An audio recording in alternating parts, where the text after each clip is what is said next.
Jonas Baïzire est notre troisième intervenant cet après-midi. Il est chercheur associé à l'association Kajimpia ASBL. Il abordera les ambitions politiques concernant les espèces végétales exotiques envahissantes dans le cadre de la mise en œuvre du cadre mondial de Kunming-Montréal pour la biodiversité. Je veux donc souhaiter la bienvenue à Jonas. Bonjour Jonas, la parole est à vous. Vous pouvez partager votre écran. Comme je le disais, en tout cas, toutes les présentations qui sont passées étaient en train de m'introduire pour qu'on discute finalement autour des dimensions politiques dans la mise en œuvre du cadre mondial de la biodiversité d'économie Montréal. Et là, j'étais en train de me dire, est-ce que ça ne va pas vraiment vexer encore Serge? Mais parce que lorsqu'il y a également les dimensions militantistes, on peut tenter de ne pas être en cohérence avec ce que les dimensions politiques veulent. Mais voilà, on peut y aller avec pour discuter ensemble et naviguer dans les deux dimensions, que ce soit militantiste, que ce soit politique, pour que finalement on se dise si jamais une étude est faite, qu'est-ce qu'il faut faire? Qu'est-ce qu'il faut faire comme les docteurs le disaient que voilà, ils disaient bon, ça pousse à une étude pour décider sur certaines affirmations ou pas. Donc voilà, Jonas Baizir est mon nom. Je suis associé de recherche MK Olympia, comme Madame Laetitia le disait, également au Centre Angaz Institute de l'ISDR Bukavu, à Bukavu, RDC. Donc je suis content, j'ai entendu un intervenant de l'IOB ici que je ne savais pas et que je vais lui dire que je suis content de l'entendre ici à Bukavu, sachant que je présente cet exposé et je suis dans leur université à l'IOB maintenant. Donc, je suis pas à l'ISDR. Voilà. Alors, donc, moi, je ne présente plus beaucoup de choses parce qu'il y a ce qui était déjà présenté qui est également dans cette intervention. Mais je présente finalement ce que la politique pense, les ambitions politiques. Et là, je suis beaucoup plus vous les connaissez déjà autour des politiques environnementales, que ce soit les conventions et d'autres accords multilatéraux. Là, je vais juste parler beaucoup plus de la Convention sur la diversité biologique, la Convention sur le changement climatique et la Convention sur la lutte contre la désertification. Mais la jacinthe, donc, comme une espèce de la diversité biologique, et va beaucoup intéresser la Convention sur la diversité biologique. Alors, cette même convention, comme je le disais, reconnaît sincèrement également cette menace. Cette menace et connaît que c'est une menace qui est sous-estimée, pourtant l'une des principales causes de la perte de la biodiversité mondiale, et que donc la même convention maintenant là reconnaît cette perturbation des écosystèmes, des économies, de la sécurité alimentaire, des ressources en eau, de la santé, même la santé humaine. Si on le veut, on peut ajouter également les moyens de subsistance locale. Et donc, lorsque la Convention a reconnu cela en tant qu'organe convention politique pour réguler finalement la biodiversité, c'est pourquoi il s'intéresse. Et voilà, j'étais content de voir que le docteur présentait toujours la jacinthe d'eau, qui est également l'espèce que je présente ici, où voilà, j'essaie de m'aventurer sur les contrôles de la jacinthe d'eau. Et là, nous sommes à Kaororo, Kaororo dans voilà, un marais près du lac Tanganyika et qui est à la voilà qui s'intéresse à la conservation transfrontalière entre la RDC et le Burundi. Et donc, comme on le disait déjà, vous allez voir qu'il y a vraiment en termes d'impact rapide, on peut avoir par exemple la disparition de certaines espèces locales avec la jacinthe d'eau dans cette zone, l'homogénéisation de ces paysages. Donc, l'homogénéisation de paysages, ça signifie que si c'est 10 ans, 20 ans avant qu'il n'y avait pas la jacinthe d'eau autour du marais de Niangara, il y avait donc d'autres espèces qui étaient visibles. Mais finalement, c'est la jacinthe qui homogénéise le paysage comme il n'y avait que la jacinthe d'eau sur cet espace.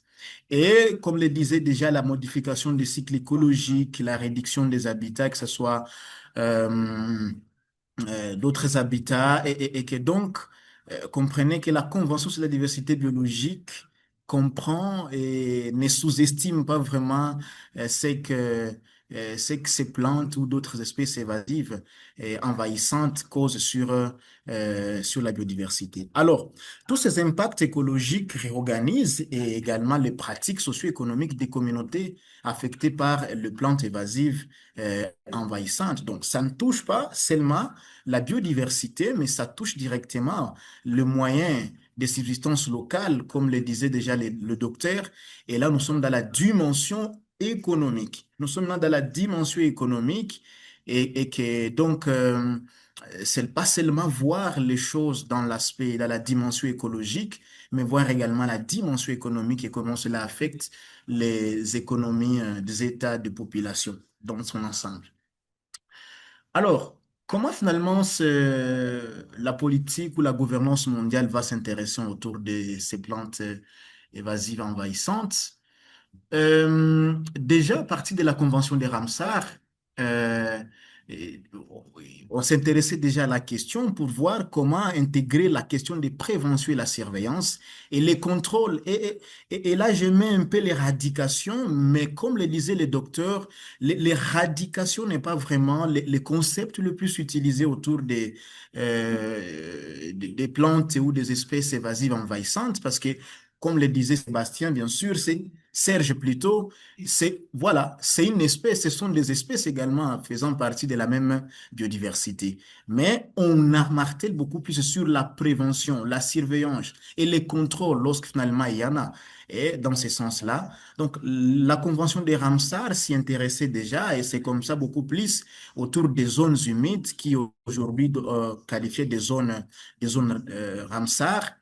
Il fallait également question de coopérer à l'échelle des bassins partagés. Donc, c'est comme par exemple avec les bassins du Congo, comme le disait le premier intervenant, les bassins qui est partagé avec d'autres États. Donc, la Convention de Ramsar s'intéressait déjà sur la question de coopération entre les États pour voir comment est-ce que, ils avancent sur les contrôles de ces plantes ou d'autres espèces évasives envahissantes. Là, voilà. Plus tard, avec les objectifs d'Haïti en 2020, en 2010 plutôt, et voilà, la gouvernance mondiale va se fixer d'ici 2020. Il faut identifier et prioriser les espèces et les voies d'introduction, contrôler et voir si possible éradiquer les espèces prioritaires. Et quand on parle de la notion de prioritaire, donc ici on est en train de parler de ces espèces où on voit que finalement c'est vraiment très envahissante. C'est une menace finalement. Parce que c'est une question de calcul, comme le disait le docteur. C'est une question de calcul. Et quand on voit que dans le calcul, finalement, c'est une grande menace, voilà, on va les classer dans les espèces prioritaires qu'il faut contrôler. Voilà. Et si c'est déjà très dégradant, voilà, la politique, c'est dit qu'on peut même voir les possibilités d'éradiquer. Alors, après la Convention sur la diversité biologique, ici, euh, de la conférence de Rio sur l'environnement, ils vont encore se dire qu'il y a l'obligation d'empêcher l'introduction. L'obligation d'empêcher vraiment l'introduction. C'est comme le disait le docteur, parce que ça devient menaçant. Et voire contrôler, voire même éradiquer les espèces exotiques menaçantes. Là, à son article 8 de la Convention sur la diversité biologique. Alors, plus tard, avec les conventions, toujours avec les conférences des parties, peut-être que vous allez vous rappeler, finalement, à la COP 15, la Convention sur la diversité biologique va mettre en place le cadre mondial de la biodiversité d'économie de Montréal. Et dans ce cadre mondial, encore, la CDB va dire il y a intention de réduire au moins 50% les taux d'introduction.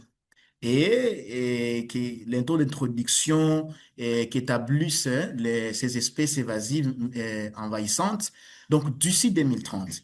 Et dans le cadre mondial de la biodiversité, on va prendre cela comme une cible, une cible stratégique. Voilà, c'est à la cible 6 de ce cadre mondial de la biodiversité. On va dire, OK, là, on s'intéresse particulièrement sur les espèces évasives envahissante, tout en sachant toujours que tout ce qui devient invasif n'est pas envahissante.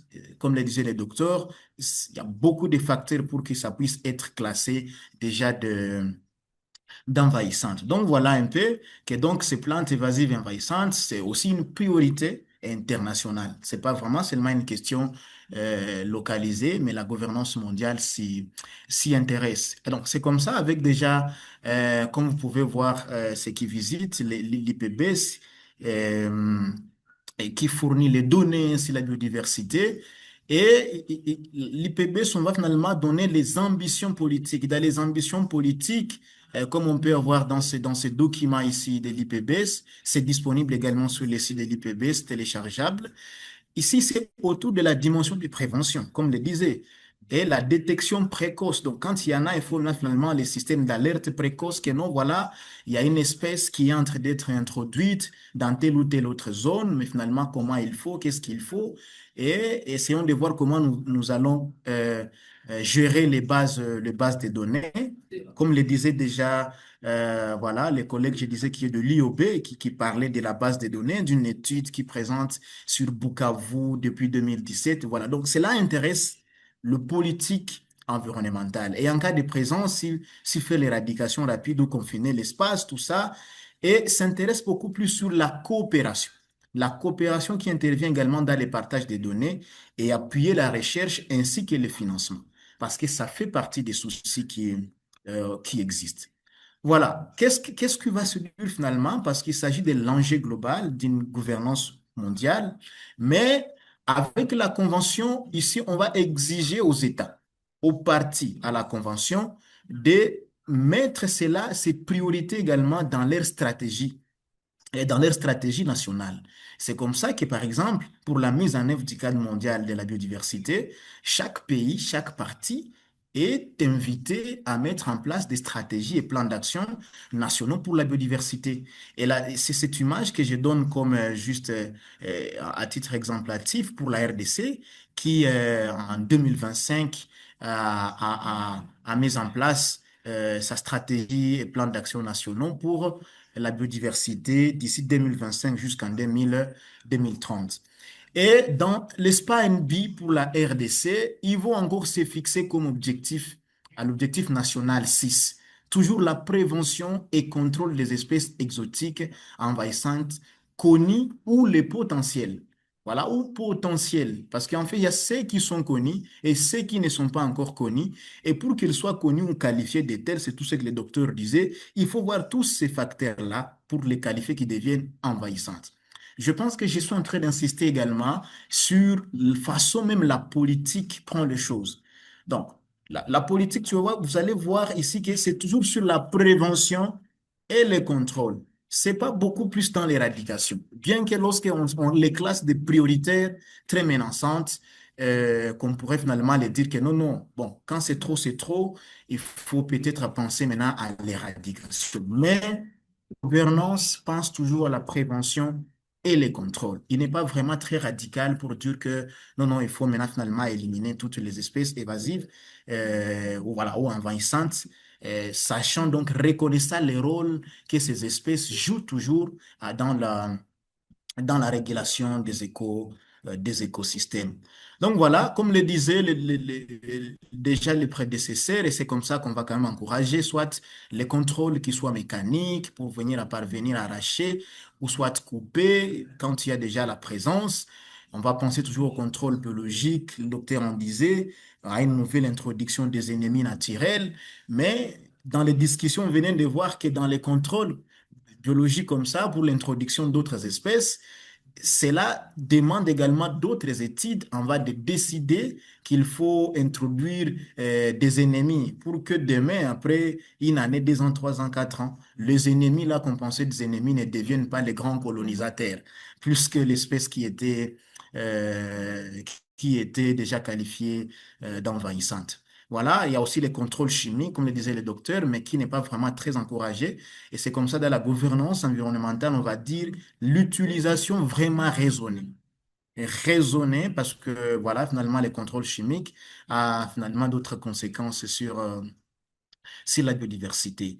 Dans une autre forme, la restauration écologique, à travers la replantation des espèces locales. Il y a beaucoup d'expériences qui sont déjà partagées ici, de certaines zones qui ont fait la même pratique et voir comment est-ce qu'ils essaient de contrôler. Et ça revient dans ce que Serge disait. Serge disait, mais finalement, est-ce qu'ils ne font pas penser, par contre, sur la cohabitation, soit des espèces, voilà. Hein? Oui, c'est dans ce sens-là. Dans ce sens-là, on s'est dit, OK, si on voit comme ça, la restauration écologique, on peut mettre d'autres plantes, d'autres espèces locales pour voir s'ils peuvent faire un peu de la concurrence ou soit s'ils peuvent cohabiter. C'est tout ça qui revient toujours dans l'ambition politique pour les contrôles et la prévention des espèces évasives envahissantes. Donc voilà, mais au-delà de tout ça, ils reconnaissent qu'il existe quand même de défis. Et les défis beaucoup plus, par exemple, sur le faible financement, niveau de financement. Les docteurs présentaient ici des milliards et des milliards de dollars qui sont dépensés dans les contrôles des espèces évasives envahissantes. Et ce n'est pas tous les États qui ont le même moyen. Et donc, il y a ces niveaux et c'est ce défi de financement qui fait à ce que peut-être certains États ne se lancent pas beaucoup plus. Il y a aussi l'aspect aussi des capacités institutionnelles qui soient peut-être limitées. Il y a aussi le défi des acteurs.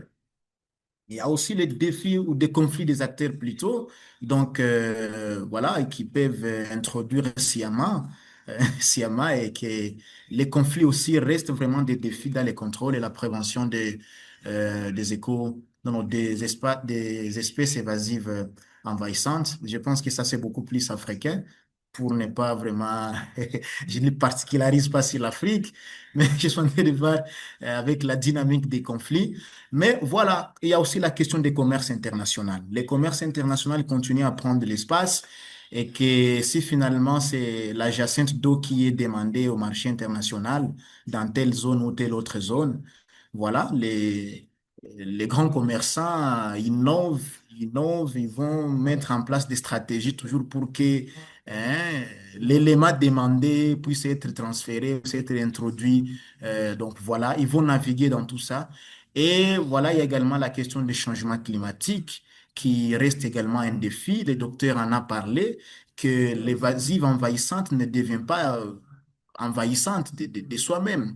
Donc voilà, il y a ces facteurs-là et que donc avec les changements climatiques, certaines dimensions physico-chimiques d'une zone peuvent changer et quand ça change, ça devient un espace vraiment qui favorise donc la présence de voilà, de ces espèces. C'est dans ce sens-là.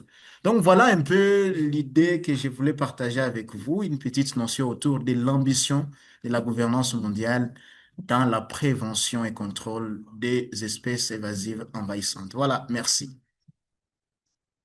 Merci, merci beaucoup, Monsieur Baïziré.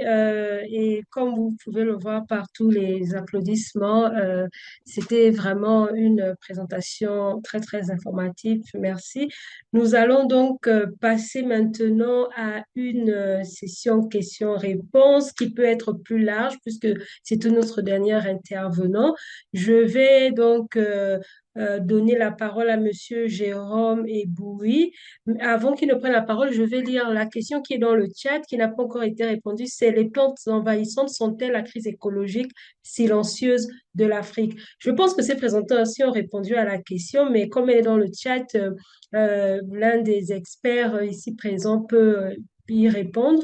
Euh, dans cette volée élan-là, je vais donner la parole à Monsieur Jérôme. Voilà, je me représente encore, c'est Jérôme de l'Université de Kisangani. Je suis forestier.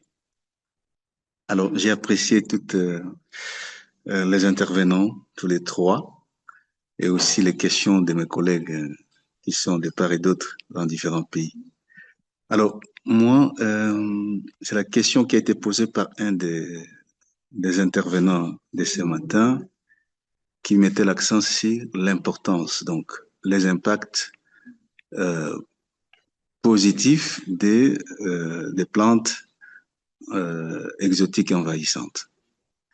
On a déjà essayé un peu de parler de ça. Par exemple, le docteur Yao qui a fait la deuxième intervention à partir de Lomé. Mais je peux aussi vous dire qu'à Kisangani, ou ici en République démocratique du Congo, il y a vraiment un impact positif pour certaines de ces espèces. Par exemple, l'Antana camara qui a déjà été cité avec Chromoleana odorantum. Alors, pour ces deux espèces, surtout la dernière, Chromoleana odorantum, est appelée par les paysans des environs de Yangambi. Les Yangambi, c'est le centre de l'INERA, le centre agricole, qui est connu mondialement, avec son écosystème particulier qui est la biodiversité, le site mondial de l'UNESCO. Donc là, il y a la population qui l'apprécie beaucoup, qui apprécie l'espèce chromoléenne, non seulement parce qu'il envahit, mais parce qu'elle enrichit rapidement les sols. Et les recherches qui ont été menées ont démontré que dans la zone colonisée par Chromoleana odorantum, il se développe ce qu'on appelle les mycorhizes dans leur système racinaire. Et avec cette plante, ça permet de raccourcir la période de la jachère pour les cultures qui vont s'en suivre. Donc la population de Yangambi et des alentours de Kisangani apprécie bien l'espèce, d'autant plus qu'elle permet de maintenir la fertilité chimique du sol en un temps record et en permettant aussi de raccourcir le temps de la jachère. Ça, c'est un avantage pratique qui a été démontré dans la région de Kisangani, la province de la Tchop, en République démocratique du Congo. Donc, ce n'est pas seulement son impact négatif qui consiste à tuer ou à éliminer les autres espèces dans son environnement, mais il permet aussi d'enrichir les sols et favoriser l'agriculture. C'est la même chose avec l'espèce camara, l'Antana camara qu'on a évoqué ce matin. Ça permet, ça augmente le rendement de l'arachide, des haricots, etc. Et on ne peut pas dire que ces espèces ont seulement des aspects ou des impacts négatifs, mais ils ont aussi des impacts positifs. Alors, moi, ma question, c'est peut-être de poser à tous les trois intervenants, peut-être que le premier est déjà parti, mais c'est le fait que ces espèces qui deviennent, parce qu'ils ne sont pas naturellement envahissantes, mais qui les deviennent, mais qu'est-ce qui fait qu'ils les deviennent? Parce que si je prends par exemple l'exemple de l'espèce forestière, d'une espèce forestière qu'on appelle Bacteria nigritiana, c'est une espèce qui héberge les fourmis noires, mais qui dégagent de certaines hormones, et ces hormones permettent d'éliminer certaines espèces aux alentours de l'espèce. Alors, on appelle ça le vertu allélopathique, les espèces allélopathiques qui éliminent les autres espèces aux alentours. Mais est-ce que ce sont les mêmes vertus que ces espèces vont acquérir? Qu'est-ce qui fait que ces espèces qu'on a citées ce matin arrivent à supprimer ou à tuer ou à éliminer les autres espèces dans les territoires qu'elle va envahir, alors qu'avant, ces espèces locales évoluaient normalement? Je ne sais pas si on a compris ma question. Monsieur Hugo, pour la question, pour les contributions, vraiment, nous sommes très heureux de savoir que beaucoup ont prêté vraiment attention à ces sessions de formation, bien de partage. Alors, pour la question, euh, il faut dire que je pense que c'est ça que nous avons essayé de développer dans la deuxième session. C'est-à-dire, une plante peut ne pas être inoffensive dans une localité et une autre localité. Et nous avons essayé de répondre à cette question, que ça dépend des facteurs intrinsèques et extrinsèques. Un facteur aussi que les plantes développent pour inhiber le développement d'autres plantes ou empêcher la germination, c'est de ça que vous venez de parler, l'allélopathie. C'est un mécanisme qui permet aux plantes de sécréter certaines substances chimiques, soit pour inhiber le développement d'autres plantes, d'autres espèces, soit pour aussi empêcher leur germination. Et vous n'êtes pas sans savoir que bientôt, sinon, le Nîmes, je ne sais pas comment vous l'appelez chez vous, nous l'appelons le Nîmes Azandirecha indica. Elle aussi, elle est en voie d'être une plante envahissante. Vous allez remarquer que le Nîmes ou bien le teck, quand elles sont, ou bien quand ils sont dans une localité, en bas, il n'y a plus d'espèces locales qui se développent. Le Nîmes et le teck développent de l'allélopathie pour empêcher le développement d'autres espèces locales ou bien indigènes. Donc, ce mécanisme d'allélopathie, c'est vraiment répandu chez les plantes envahissantes. Maintenant, j'avais aussi dit ça, le caractère intrinsèque lié à la génétique et à la biologie. J'avais cette situation où une plante qui peut-être n'était pas envahissante dans une nouvelle localité commence à cohabiter avec une autre espèce et sa génétique change. Donc, au fur et à mesure que les deux qui profitent des nutriments de la localité, des conditions environnementales, des conditions locales, plus elles-mêmes ces conditions génétiques intrinsèques développent d'autres caractères phénotypiques. On appelle ça plasticité écologique. Vous allez voir qu'une plante qui avait entre-temps des grandes feuilles larges, arrive à un moment donné, commence à rétrécir ses feuilles. Pourquoi? Parce qu'elle veut gagner beaucoup, elle ne veut pas dépenser plutôt beaucoup d'énergie en développant la superficie, bien la surface de ses feuilles. Elle veut dépenser moins de ressources pour vouloir être concurrent, concurrencer l'espèce locale. Au même moment, une plante qui avait les feuilles étroites peut arriver à un certain moment à développer des larges feuilles, juste pour permettre de gagner, de capter beaucoup de lumière pour permettre sa photosynthèse et permettre à l'espèce locale de ne pas gagner. Donc, les espèces exotiques envahissantes ont cette plasticité écologique qui leur permet de changer un peu leur phénotype et leur génotype.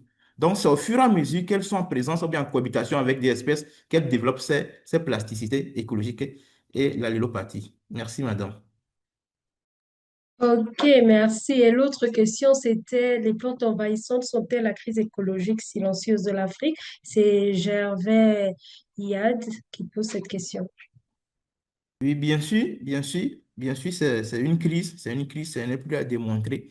Les millions de dollars que les pays dépensent pour gérer, pour contrôler, c'est déjà une crise. Et une crise peut être économique, financière, écologique, sanitaire. Donc, c'est aussi l'une des crises. Merci beaucoup. D'accord. Donc, je comprends bien que les bénéfices, en fait, sont moins nombreux que les inconvénients. Très, très, très moins. Hmm, ok. Merci. Je vais donner la parole à Monsieur Gédéon. Merci. Donc, j'ai une simple question. Euh, c'est face à une situation que nous, on a eu au Parc national de Kahuzi-Biega, parce que je travaille dans le département de recherche biomonitoring au Parc national de Kahuzi-Biega. Alors, on a eu une liane qui s'appelle Sericotakis scandens. Alors, de base, la liane n'est pas exotique, elle est autochtone. Mais avec le temps, on a constaté que la liane est devenue envahissante. Alors, ma question est de savoir, pourquoi la liane est devenue envahissante? Est-ce que c'est le fait que la liane soit exotique? Parce que, attendant les trois présentateurs qui sont passés avant, ils ont dit que les plantes exotiques sont nécessairement, excusez, les plantes envahissantes sont nécessairement des plantes exotiques. Je me pose la question, pourquoi la liane est devenue envahissante? Pourtant, elle n'est pas exotique dans ta région. Alors, je vous partage de mon expérience. La liane a été envahissante. On a décelé ces cas. C'est après qu'on a trouvé qu'au parc national de Kahuzi-Biega, il y avait des gorilles, il y avait aussi des éléphants et l'oxodonta qui sont vraiment considérés comme des caterpillars. Donc, ce sont les ingénieurs forestiers Les éléphants, nous les considérons comme des ingénieurs forestiers qui font tout pour entretenir la forêt. Et après, on a trouvé que l'absence du corridor, donc il y a un corridor qui sépare la partie nord et la partie basse du parc national de Gao de Biega. Et ça, c'est le corridor des Ninja, le couloir écologique des Ninja. Alors, le couloir a été envahi par la population, les éleveurs, et puis il n'y a plus de transhumance entre les éléphants qui sont dans la partie basse altitude et ils n'arrivent plus à aller vers la partie haute altitude. Et le parc a été scindé en deux. Et là, on a eu après les conséquences de l'alliance. Et c'est là qu'on a trouvé que l'alliance s'est développée spectaculairement. Alors, je me pose la question, les présentateurs peuvent me dire si normalement les plantes envahissantes deviennent envahissantes parce qu'ils sont de nature envahissante ou ils deviennent envahissantes parce qu'ils sont face à des pressions et, et ce sont leurs mécanismes de défense qui permettent à ce qu'ils deviennent envahissantes. Est-ce que généralement, on peut conclure que les plantes sont naturellement envahissantes ou bien ils le deviennent face à des situations comme aujourd'hui on peut voir avec les changements climatiques et aussi des perturbations qu'il y a dans les écosystèmes. Il y a certaines adaptations qui se font, qu'on observe, qu'il n'y avait pas avant. Donc, il y a même des changements qu'aujourd'hui vous pouvez voir. Ce sont des changements qui sont dus aux événements qui sont actuellement. Mais peut-être après, ça ne va pas être le cas. Donc, il y aura toujours des modifications sur base des situations, sur base des temps, sur base des changements qui sont climatiques et des événements. Peut-être que ce qui est aujourd'hui envahissant ne le sera pas demain. Alors, je ne sais pas si les présentateurs ont bien noté ma question et s'ils ont la réponse face à, à l'alliance Circosakis Candens que je vous ai dit tantôt. Alors, merci, je remercie quand même les avis de tout le monde, et les intervenants, mais aussi pour d'autres questions qui ont été posées avant. Ça montre réellement que cette matière est très intéressante. Merci. Une espèce exotique n'est pas forcément une espèce envahissante. Elle devient envahissante au moment où elle commence à avoir des impacts négatifs. Alors, la plante en elle-même n'est pas envahissante. Elle est facturée par deux facteurs, c'est-à-dire à savoir les facteurs intrinsèques, je le répète toujours, qui sont liés au potentiel génétique de la plante, qui lui permet peut-être de, de, de- de se développer très rapidement, au potentiel aussi biologique, la reproduction de la plante, sa manière aussi de sécréter des hormones ou des substances que nous appelons tous la allopathie. Ça, c'est une partie, ça. L'autre partie qui le rend, mais qui la rend envahissant, ce sont les facteurs stressés, les facteurs liés à la condition, mais aux conditions environnementales, à savoir le climat, le sol, la température, la pluviométrie. Donc, c'est tous ces facteurs, leur interaction, qui poussent une plante exotique à être envahissante. Je prends l'exemple du maïs. Le maïs n'est pas une espèce africaine. Le maïs est d'origine mexicaine. Alors, le maïs est introduit en Afrique. Le maïs n'a pas envahi l'Afrique. Là, on ne parle pas d'une plante exotique envahissante. On parle juste d'une plante exotique, mais elle n'est pas envahissante. Et là, si nous prenons par exemple le Krumulina. Le Krumulina n'a pas une origine africaine, mais les conditions locales, la température, toutes ces conditions, leur interaction, lui ont permis de devenir envahissante. Cela suppose que peut-être, bon, c'est pas peut-être, en Amérique, dans son aire locale, Chromolena n'est pas envahissante parce que elle a des ennemis naturels, peut-être les escargots, les nématodes, les insectes, les champignons, les bactéries phytophagoses. Tous ces prédateurs sont là pour réguler le taux d'infestation d'une espèce dans son aire normale et indigène. Mais dès qu'elle sort de son environnement local, Je vais donner la parole à Monsieur Saniol Mankatou. Alors, merci pour la parole accordée. J'espère que je me fais entendre. Oui, 5 sur 5. Ok, alors je suis Samuel Bonkatou, d'origine congolaise, détenteur d'une licence en biologie et physiologie végétale à la faculté des sciences et techniques Université Marin-Gwabi. Et j'ai exercé en tant qu'animateur environnemental, mais aussi formateur en agroécologie dans des programmes. Alors, je vais intervenir avec un partage d'expérience et aussi à la fin poser une question. Lorsque j'ai compris que les plantes certaines espèces deviennent envahissantes lorsqu'elles sortent de leur aire de répartition où normalement leur prolifération est régulée par des facteurs biotiques, notamment l'existence des prédateurs et aussi peut-être des facteurs abiotiques, notamment physico-chimiques, liés tous ces facteurs édaphiques et aussi climatiques. Voilà ce que j'ai compris pour au niveau des espèces envahissantes.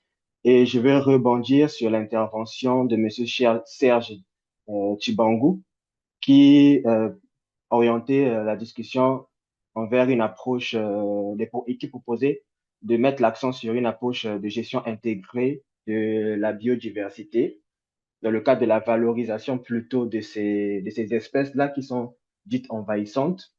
C'est par cela que je vais partager mon expérience. Comme je vous l'ai dit, j'ai intervenu en tant que formateur en agroécologie, notamment au Congo-Brazzaville, où avec l'ONG ESSOR, on a mis en place un programme de formation des agriculteurs en leur accompagnant dans la transition agroécologique. Et dans ce que on utilisé, on a même mis en place un guide du maraîchage agroécologique au Congo, notamment où on a valorisé des espèces rudérales comme Chromolaena odorata et Tithonia diversifolia, qui dans l'agroécologie qui est utilisé comme fertilisant, mais aussi comme pesticide. Vous verrez sur Internet, si vous tapez guide du maraîchage agroécologie, vous allez voir pas mal des espèces qu'on utilise. Mais aujourd'hui, au Congo, je vous dis, pour les maraîchers agroécologiques, ce sont des plantes vraiment qui sont vraiment utilisées dans le cadre de la fabrication des purins, dans le cadre de la fabrication des fumiers recyclés, et tout. Et donc, mon orientation, en fait, la proposition que j'aimerais faire, est-ce que dans le cadre des approches politiques, ne devrait-on pas plutôt orienter ou mettre en place des programmes de valorisation de ces espèces-là? Parce que au-delà du contrôle, mis à part le contrôle, on sait que quand ces plantes se sont déjà installées dans une zone donnée, c'est difficile de pouvoir les éradiquer. Mais si plutôt on met en place des facteurs anthropiques pour mettre une pression sur ces espèces envahissantes, c'est en même temps une solution écologique parce que les pressions anthropiques vont limiter la progression de ces espèces, mais aussi ça a une valeur économique au niveau des agriculteurs parce qu'elles sont utilisées comme fertilisants et comme pesticides, comme je vous l'ai dit, le cas de Chromolaena odorata qui est utilisé, qui est une plante qui a des propriétés insecticides, nématicides, fongicides, bactéricides aussi. Beaucoup de recherches l'ont prouvé. Mais aussi, si je prends le cas aussi de la jacinthe d'eau, qui est aussi utilisée dans le cadre de la phytoremédiation, dans le cadre des bassins successifs de phytoépuration de l'eau. Dans certaines industries, ils ont des bassins d'épuration de l'eau avant de laisser l'eau repartir dans l'espace, dans la nature. Ils ont mis en place des bassins avec des plantes des plantes phytoremédiatrices. Donc, c'est dans ce volet-là que je pose ma question. Est-ce qu'aujourd'hui, comme solution, on ne pourrait pas plutôt privilégier de mettre en place des programmes de valorisation de ces plantes-là pour mettre en place une pression entreprise afin de réguler leur progression? Voilà. Ok, merci beaucoup, merci pour la question et les éléments d'intervention. Oui, effectivement, la valorisation, c'est aussi un moyen de lutte contre les invasions envahissantes.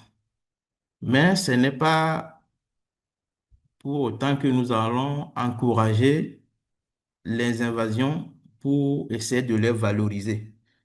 Je voudrais toujours prendre l'exemple de la Janssen par exemple. Je ne sais pas si vous avez suivi les présentations du début jusqu'à maintenant. Vous l'avez dit, bien que la Janssen c'est une plante qui a su bien la phytorémédiation, bien la phytoextraction.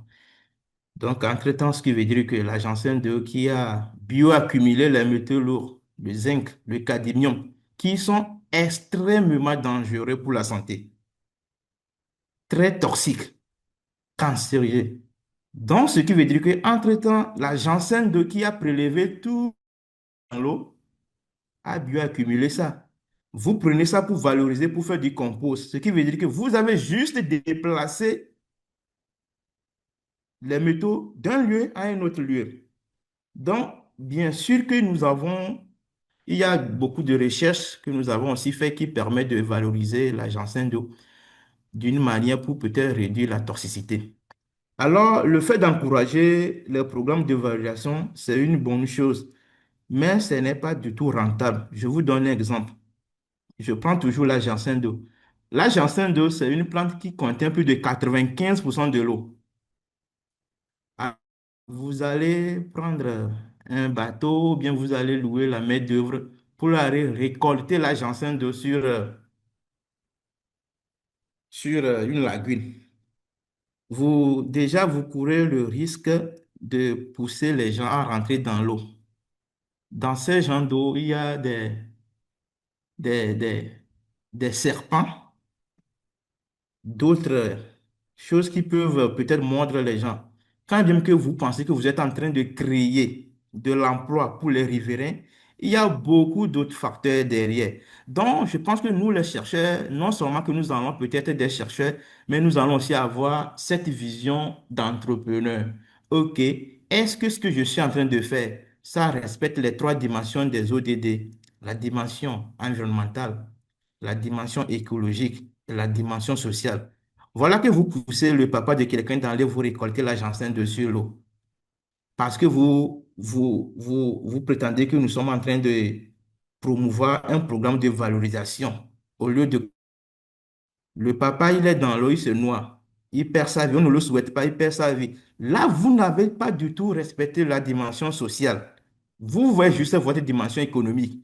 La Janssen qui a 95% de l'eau, jusqu'à hydrater la Janssen les 95% là, pour trouver la matière brute pour faire peut-être votre panier. C'est beaucoup de choses. C'est pour dire que vous allez dépenser de l'argent pour la variation de certaines choses, mais vous n'allez pas stabiliser.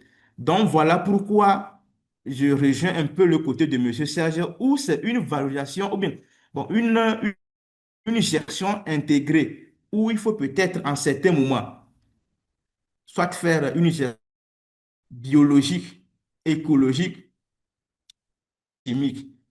Maintenant, s'il s'agit de lutte chimique, nous allons maintenant arriver sur le côté. Donc, à certains moments, c'est beaucoup de choses que nous faisons. Un expert va réfléchir pour étudier le milieu avant d'intervenir. Donc, la variation, quant à elle seule, n'est pas la bonne façon. C'est juste une façon. Je vous remercie. Oui, bonsoir. Bonsoir à tous. Désolée d'avoir été vraiment en retard. J'avais une question. Moi, je suis étudiante à l'école, à l'ERAIF, au niveau du Congo-Kinshasa. J'avais une question qui a malheureusement déjà été posée par Monsieur Gervais, qui était de savoir si les espèces envahissantes le deviennent ou bien le sont naturellement. Mais maintenant, je voudrais orienter un peu cette question d'une autre manière, à savoir, est-ce que puisqu'une espèce envahissante devient envahissante uniquement lorsqu'on la met dans un autre milieu, ou bien même dans les milieux naturels, il existe des espèces envahissantes? Je sais pas si je me suis fait comprendre. Je voulais savoir, est-ce qu'il existe des espèces envahissantes dans leur milieu d'origine, ou bien ce n'est que lorsqu'on les transporte dans un autre milieu qu'elles pourront devenir envahissantes. Merci. Docteur? Ok, merci beaucoup, Madame Émilie. De nature, elles ne sont pas envahissantes. Elles peuvent être locales, indigènes, soit exotiques. Ah, on ne refuse pas. Elles deviennent envahissantes si le milieu le permet pour eux.